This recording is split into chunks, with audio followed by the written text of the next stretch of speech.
Hello students, welcome to my channel Excellent Bio. Today I will discuss NEET counseling procedure step by step. इसलिए video को and तक देखिए और जो हमारा चैनल में नया हो वो चैनल को ज़रूर सब्सक्राइब कर लेना। नीट काउंसलिंग प्रोसीड्यूर करने से पहले हमको कंफर्म होना चाहिए कि हमारा नाम जो रैंक लिस्ट है वो रैंक लिस्ट में है या नहीं, और रैंक देखने के बाद हमको नीट का जो काउंसलिंग प्रोसीड्योर है वो नीट काउंसलिंग प्रोसीड नीट का जो वेबसाइट है वो वेबसाइट पे जाना है और वहाँ पर हम लोग 3 स्टेप देखेंगे।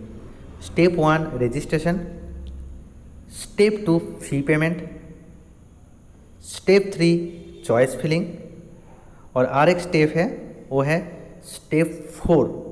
स्टेप 4 में हम सीट अलॉटमेंट देखेंगे। Seat allotment is very important process. तो ये देखने के बाद हमारा नीट का जो वेबसाइट है www.mcc.nic.in, फिर से रिपीट करता हूँ www.mcc.nic.in। इस वेबसाइट में हम लोगों को जाना पड़ेगा और जाने के बाद हम लोग को 3 ऑप्शन हम 3 ऑप्शन देखेंगे। Number 1 PG medical counselling, number 2 UG medical counselling और नंबर 3 सुपर स्पेशलिटीज़ काउंसलिंग। इसके बाद यहाँ पर न्यू रजिस्ट्रेशन में हम लोगों को जाना पड़ेगा।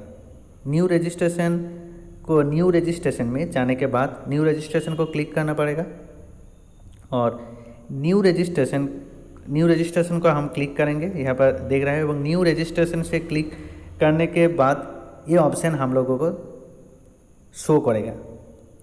यहाँ पर number 1 roll number, number 2 application number fill up करना पड़ेगा, number 3 candidate name, mother's name, date of birth, mobile number, email ID और फाइनली सिक्योरिटी पिन देना पड़ेगा।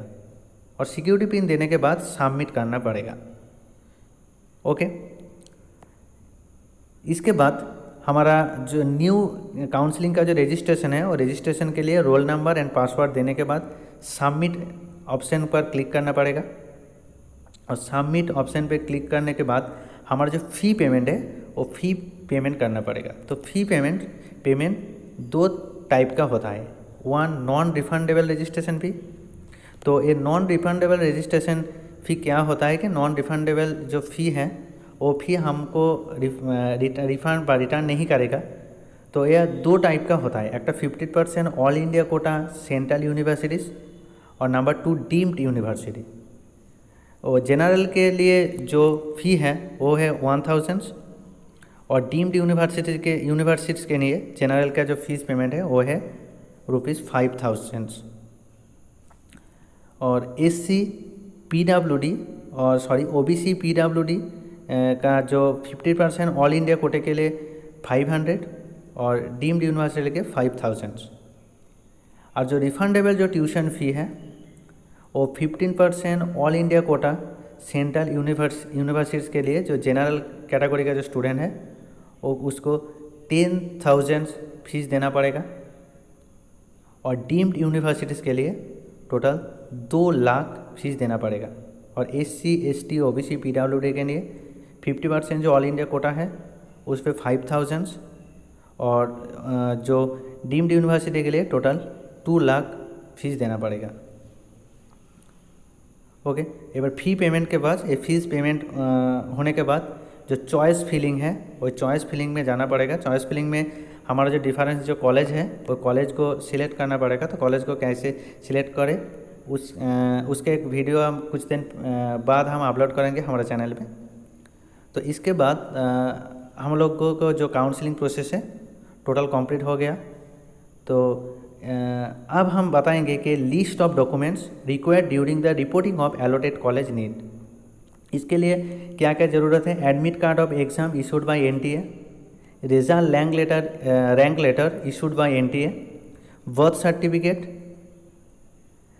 क्लास 10+2 सर्टिफिकेट, क्लास 10+2 का जो मार्कशीट है वो भी देना पड़ेगा, और 8 passport size photograph same as affixed on the application form.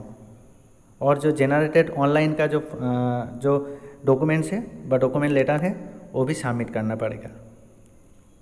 तो ये जो लिस्ट है, ये लिस्ट का हर एक चीज़ बहुत ज़रूरी है, और काउंसलिंग के पहले इस जो हमारा जो टोटल जो डॉक्यूमेंट्स है वो डॉक्यूमेंट्स को कलेक्ट करना पड़ेगा।